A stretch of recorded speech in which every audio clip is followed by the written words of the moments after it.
Welcome to Luca and Miguel. Enjoy the video. You begin by clicking the chart so Excel shows chart tools. Once visible, click the specific axis you want to change, horizontal category, or vertical value. Right-click that axis and choose Format Axis to open the side pane. You do this because the Format Axis pane exposes scale, bounds, units, and labels. Make sure the correct axis is highlighted before changing numbers, otherwise you may edit the wrong axis. This first step gets you straight into the controls you need. Now in the Format Axis pane, focus on scale settings. Set minimum and maximum bounds if auto gives poor results. You can type exact values to force the axis range, which makes comparisons cleaner. Adjust major and minor units to change tick spacing. Smaller units reveal detail, larger units simplify view.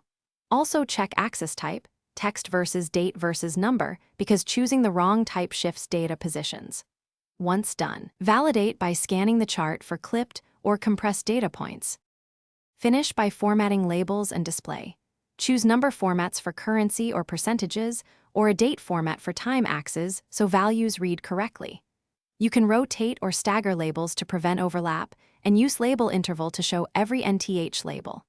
If the axis still looks wrong, reset bounds to auto or inspect the source data for hidden values or text mixed with numbers that often breaks scaling.